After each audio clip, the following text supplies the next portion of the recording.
வணக்கம். ஆஸ்ட்ரோவேலின் நல்ல நேரம் நிகழ்ச்சியின் சார்பாக அத்துணை நண்பர்களையும் அனைத்து சப்ஸ்கிரைபர்களையும் எனது அன்பு நெஞ்சங்களையும் வருக வருக என வரவேற்பதில் பெருமகிழ்ச்சி கொள்கிறேன். இறை வணக்கத்தை என் கூட சேர்ந்து சொல்லலாம். வக்கரதுண்ட மகாகாய சூரியகோடி சமப்பிரப அவிக்னம் குருமை தேவ சர்வகாரியேஷு சர்வதா. தென்னாட்டுடைய சிவனே போற்றி, என் நாட்டவர்க்கும் இறைவா போற்றி. அன்பர்களே, நண்பர்களே, இந்த புதிய காணொலியில் உங்கள் அத்துணை பேரையும் சந்திப்பதில் மிக்க மகிழ்ச்சி கொள்கிறேன். இன்றைக்கு நம்ம பேச போகிறது ஒரு புதிய டாபிக். அந்த டாபிக் பேர் வந்து மேரேஜை பற்றினது, திருமணத்தை பற்றினது. திருமணத்தை பற்றி நம்ம ஏன் அதிகமாக பேசுகிறோம் அப்படின்னா, திருமணத்தை விட ஒரு பெரிய முடிவு என்பது வாழ்க்கையில் இருக்க முடியாது. ஒரு மனிதனை வந்து மிகப்பெரிய ஒரு உயரத்துக்கு எடுத்துகிட்டு போகிறதும் திருமணம் தான். அதே மனிதனை உயரத்திலிருந்து அதல பாதாளத்துக்கு கொண்டு போய் சாவடிக்கிறதும் கூட திருமணம் தான். திருமணம் என்பது புரியாத புதிர். இது படித்தவர்கள், படிக்காதவர்கள், ஜீனியஸ், அவங்களாம் கூட தோற்று போயிருக்காங்க மேரிட் லைஃப்பில். ஸோ உங்களோட திறமைக்கும் உங்களுடைய மனதுக்கும் நீங்கள் நல்லவரா கெட்டவராங்கிறதுக்கும் எல்லாத்துக்கும் மீறி திருமணம் வெற்றி பெறணும்னா உங்களுக்கு முதல்ல வேணுங்கிறது பொறுமையும் நிதானமும், புரிந்து கொள்ளக்கூடிய தன்மையும், விட்டு கொடுக்கக்கூடிய மனப்பான்மையும். ஸோ நீங்கள் ஐஏஎம்மில் படிச்சிருக்கீங்க, நீங்கள் பெரிய வந்து டாக்டரு, நான் வந்து பெரிய வந்து பிஹெச்டி படிச்சிருக்கேன், இதெல்லாம் திருமணத்துக்கு அக்கறையே இல்லை.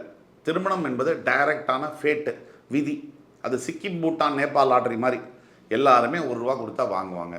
அதில் 10 லட்சம் பேரும் ₹1 கொடுத்து வாங்கினாலும் ஒருத்தருக்கு மட்டும்தான் 10 லட்சம் வரும். அது மாதிரி தான் அது. அதனால் நீங்கள் உங்களோட அறிவோ, படிப்போ, உங்களுடைய புத்திசாலித்தனமோ இதெல்லாம் திருமணத்தில் வேலை செய்யாது. திருமணத்தில் வேலை செய்யக்கூடியது உங்களோட விதி மட்டும்தான். அது உங்கள் கையில் எப்போவுமே இருந்ததில்லை, இனிமேலும் இருக்க போகிறதில்ல. அப்போ திருமணம் என்பது எப்படி வேலை செய்யும்? திருமணம் வேலை செய்யணும்னா சில விஷயங்கள் நான் சொன்னேன்ல. முதல் நீங்கள் கற்றுக்க வேண்டிய பாடம் பொறுமை, நிதானம், சகிப்புத்தன்மை. எதையும் எப்போ வேணாலும் எதிர்பார்க்கலாம். ப்ரிடிக்ட் த அன்பிரிடிக்டபிள் அப்படி இருந்தால் மட்டும்தான் நீங்கள் மேரேஜ் லைஃப்லேயே போகணும். If you don't predict the அன்பிரிடிக்டபிள்னா you are not fit for marrying anybody. Even though whether you are, நீங்கள் பெண்ணாக இருந்தாலும் சரி, ஆணாக இருந்தாலும் சரி, யாரையும் நீங்கள் திருமணம் செய்ய லாயக்கற்றவர்கள் தான் சொல்லணும். இன்றைக்கி உள்ள காலகட்டங்கள் ஃபாஸ்ட் லைஃப்பில் எல்லாருக்குமே புதுசாக வேணும். ஒருத்தர் திருமணம் செஞ்சுக்கிறாங்க, ஒரு பெண்மணி ஒரு ஆண்மன், 2 பேரும் சேர்ந்து திருமணம் தான் பண்ணிக்கிறாங்க. அந்த ஒரு பெண்ணுடைய எதிர்பார்ப்பு என்னவா இருக்குது? முதல்ல பையன் வந்து அழகாக இருக்கணும், நல்லா படிச்சிருக்கணும், நல்லா சம்பாதிக்கணும், நல்ல ஃபேமிலி பேக்ரவுண்ட் இருக்கணும். பெரும்பாலும் இதை தான் எதிர்பார்க்குறாங்க. ஸோ இதை எதிர்பார்த்து கல்யாணம் பண்ணுறாங்க. கல்யாணம் பண்ணவன் என்ன ஆகுது? கொஞ்ச நாளைக்கு சந்தோஷமாக போகுது. ஆசை 30 நாள், மோகம் 60 நாள். அதுக்கப்புறம் என்ன நடக்குது? புதுசாக அந்த பெண் வந்து அவங்கள்ட்ட எதிர்பார்க்குறாங்க. நல்ல ஃபன்னியாக பேசணும், ரொமான்டிக்காக இருக்கணும், அக்கறை எடுத்துக்கணும், ரொம்ப பேசிகிட்டே இருக்கணும். சரி, இப்படி வச்சுப்போம். ஒரு ஹிந்தி சீரியல் நீங்கள் பார்த்தீங்கன்னு சொன்னால் அதில் வந்து ஒரு ஆண் பார்த்தீங்கன்னா எப்போ பாரு அந்த பொண்ணு பின்னாடியே உட்காந்து அந்த துப்படா பிடிச்சிட்டு பேசிகிட்டே இருப்பார். அப்படி நம்மளால் பேசிகிட்டு இருந்தாங்கன்னு சொன்னால் வீட்டில் ஒலை பொங்காது. வெளியே போய் சம்பாதிக்கணும்ல. அவன் சம்பாதிக்கிறதை விட்டு பொண்டாட்டியோட துப்படா பிடிச்சிட்டு பேசிகிட்டு இருந்தான்னு சொன்னால் ஒன்று அவனுக்கு பூர்வீக சொத்து இருக்கணும், இவன் வேலைக்கு போகலாம் பரவாயில்ல, வீட்டு வாடகையை வச்சு கலெக்ட் பண்ணுற அளவுக்கு இருக்கணும். அப்படி தான் அது யதார்த்தத்தில் சாத்தியம். ஆனால் நிறைய பெண்கள் வந்து தன்னுடைய கணவர்கிட்ட எதிர்பார்க்குறது, என் கூட பேச மாட்டேங்கிறாரு, என் கூட கேர் பண்ண மாட்டேங்கிறாரு. இங்கிருந்து தான் விரிசல் ஆரம்பிக்குது. என்ன பேசுவார் அவர்? நீங்கள் வந்து யாருக்கும் நான் வந்து ஆண்களுக்காகவோ பெண்களுக்காகவோ ஒரு அவங்களுக்காக நான் பேசலை, நான் பொதுவாகவே பேசுகிறேன். என்ன பேசுவார் அவர்? இப்போது திருமணம் ஆகிறதுக்கு முன்னாடி தான் உன்னை பற்றி எனக்கு தெரியணும், என்னை பற்றி உனக்கு தெரியணும். கல்யாணமெல்லாம் ஆனதுக்கு பிறகு என்னத்தான் பேசுவார் அவர்? என்ன பண்ணுற, சாப்பிட்டியா, இதை தான் திருப்பி பேச முடியும், வேறு எதுவும் பேச முடியாது. ஸோ ஏன்னா வந்து ஒரு உடல் அளவில் கூட ஒன்றா ஆனதுக்கு பிறகு அவர் என்ன தான் பேசுவார் உங்கள்கிட்ட? ஸோ நீங்கள் தான் அவர்கிட்ட என்ன பேசுவீங்க? ஸோ ஒரு காமெடியாக பேசுறதுங்கிறது என்றைக்காவது அகஸ்மாத்தாக நடக்கும். அது வந்து ஒரு நல்ல ஃபீல் கொடுக்கும். அந்த காமெடி ஃபன்னுங்கிறது டெய்லியே பண்ண முடியாது. அப்படி பண்ணால் பைத்தியம்னு அர்த்தம் இல்லையா? அப்போ நிதர்சன குடும்பத்தில் வந்து டெய்லி எப்போ பார்த்தா வா சிரிச்சுக்கிட்டே ஆஃபீஸில் இருந்தது அப்படி சொல்லிலாம் பேச முடியாது. ஆக திருமணம் பந்தங்கள் முறிவதற்கான முக்கிய காரணங்கள் என்பது எதிர்பார்ப்பை குறைத்து கொள்ளாமல் இருக்கிறது தான். எந்த ஒரு எதிர்பார்ப்பும் இல்லாமல் ஒரு திருமணத்திற்குள்ளே போகிறவர்களுக்கு திருமண பந்தம் முடிவதற்கான இதுவே இருக்காது, சான்ஸே இல்லை. எதிர்பார்ப்பு இல்லாத இடத்தில் ஏமாற்றங்கள் எப்படி இருக்க முடியும் இல்லையா? ஸோ அந்த அளவில் இருக்குது. இதே மாதிரி பையனும் அப்படி தான். நம்ம பொண்ணை மட்டும் சொல்கிறேன்ல, பையனும் அதே மாதிரி தான். என் மனைவி வந்து இப்போது ரொம்ப வயசாகிடுச்சு, நம்ம மாறதுக்கு வார மனைவியெல்லாம் மாற்ற முடியாது. அதே பொண்ணு மனைவி தான் சாகிற வரைக்கும் அவங்க தான் இருப்பாங்க. மாற்றிக்கிட்டுலாம் இருக்க முடியாது. உங்களுக்கு கூட தான் வயசாகுது. ஸோ அதெல்லாம் வந்து ஒரு காரணமாக இருக்க முடியும். ஆக திருமண பந்தம் முடிவதற்கான காரணம் என்னென்னா சகிப்புத்தன்மையும், ஒரு பொறுமையும், நிதானமும், பேலன்ஸ்டான மைண்ட் செட்டு இது இல்லாதது தான் முக்கிய காரணம். அப்போ திருமணத்துக்கு ராசி வகையில் பார்க்கும்போது எந்தெந்த ராசிகளை திருமணம் செய்யும் போது கொஞ்சம் அலர்ட்டாக இருக்கணும்.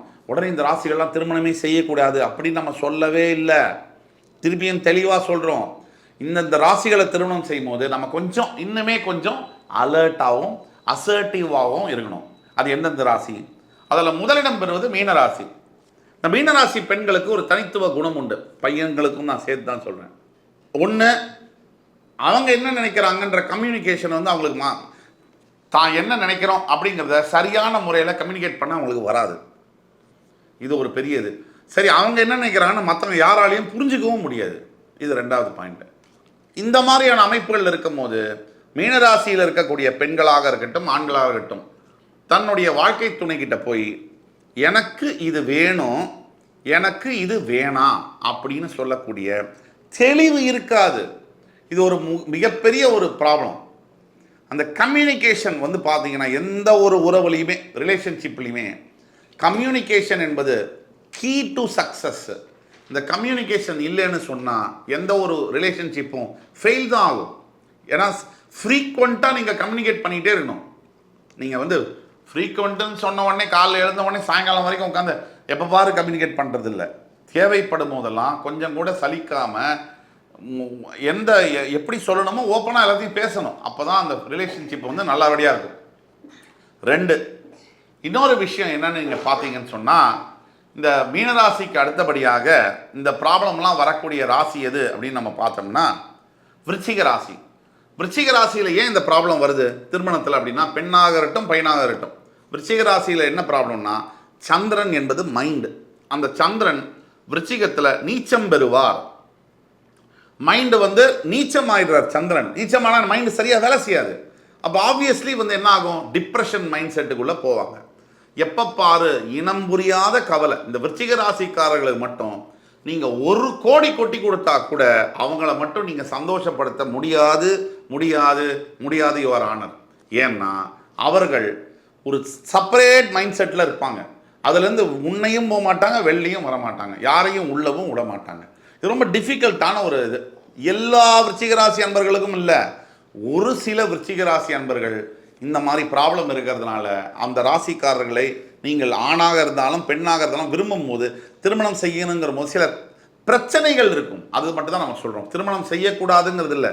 கண்டிப்பாக விருச்சிக ராசியில் இருக்கக்கூடிய பெண்களும் ஆண்களும் நல்லவர்கள், அவர்களை திருமணம் செய்யலாம். இந்த மன அழுத்தம் அதை விட்டு அவர்கள் வெளியே வருவது என்பது அதுக்கு தான் நம்ம சொல்கிறோம். ஒன்று. அதற்கு அடுத்தபடியாக கும்பராசியில் இருக்கக்கூடிய ஆண்களுக்கும் பெண்களுக்கும் கூட நீங்கள் வந்து ஒரு பெரிய பிரச்சனை என்ன கும்பராசிக்குன்னா சனி பகவான் மூலத்திரிகோணஸ்தானம் அடையும் ராசி. கும்பராசியில் இருக்கக்கூடிய பெரும்பாலான ஆண்களும் பெண்களும் தன்னுடைய வாழ்க்கை துணை லைஃப் பார்ட்னர் இருக்காங்க இல்லையா, முதல்ல ஒன்று புரிஞ்சுக்கணும். நம்ம வாழணும்னா நம்ம எல்லாருமே வந்து பெரிய தேவதையோடையோ இல்லை ஒரு பெரிய மன்மதனோடலாம் வாழ முடியாது. நமக்கு கிடைக்கிறத வச்சு தான் வாழணும். அந்த வாழ்க்கை எப்படி வாழணும்னா நீங்கள் போய் உட்காந்து கும்பராசிக்காரர்களாக தான் என்ன பண்ணுவாங்கன்னா அவங்கள்ட்ட ஒரு 100 நல்ல விஷயம் இருக்கும், அதில் ஒரே ஒரு தப்பான விஷயம் இருந்ததுன்னா அந்த கும்பராசியில் இருக்கக்கூடிய ஆண்களோ பெண்களோ இந்த 99 விஷயத்தை விட்டுடுவாங்க.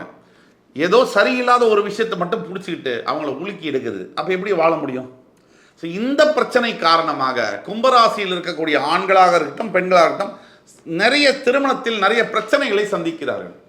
இப்போது திருமணம் அப்படின்னு ஒரு ப்ராப்ளம் வருதுன்னு சொன்னால் எப்பவுமே, இப்போ இல்லை எப்பவுமே ஒரே ஒரு சைடில் மட்டும் ப்ராப்ளம் இருக்க வாய்ப்பே இல்லை.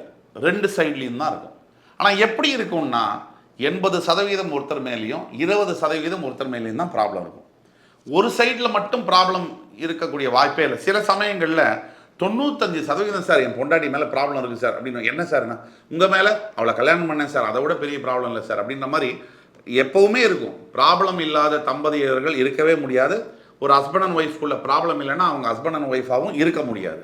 ஆக என்ன ப்ராப்ளம் இருந்தாலும் இந்த ராசிக்காரர்கள், இந்த மீனம், கும்பம் மற்றும் விருச்சிகம், இந்த ராசிக்காரர்களை திருமணம் செய்யும் போது இன்னும் கொஞ்சம் ஜாக்கிரதையாகவே பக்குவப்பட்டு திருமணம் செய்தால் உங்கள் வாழ்க்கை நலமாக இருக்கும் என்பதில் கொஞ்சம் கூட ஏற்பாடு தேவையில்லை. ஆக இந்த ராசிக்காரர்களை திருமணம் செய்யக்கூடாது அப்படின்னு நம்ம சொல்கிறோம்னா தெளிவாக சொல்கிறோம்.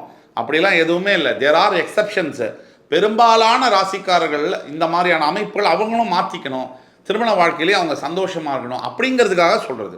ஆக இதை ரைட் சென்ஸில் எடுத்துக்கணும் அப்படின்னு வேண்டி கேட்டுக்கிறோம். அதே மாதிரி அடுத்து வரும் காணொலியில் மறுபடி உங்கள் எல்லோரையும் சந்திக்கும் வரை உங்கள் அத்துணை பேரிடமிருந்து விடைபெறுவது உங்கள் சுபாஷ் பாலகிருஷ்ணன். நன்றி, வணக்கம். வாழ்க வளமுடன்.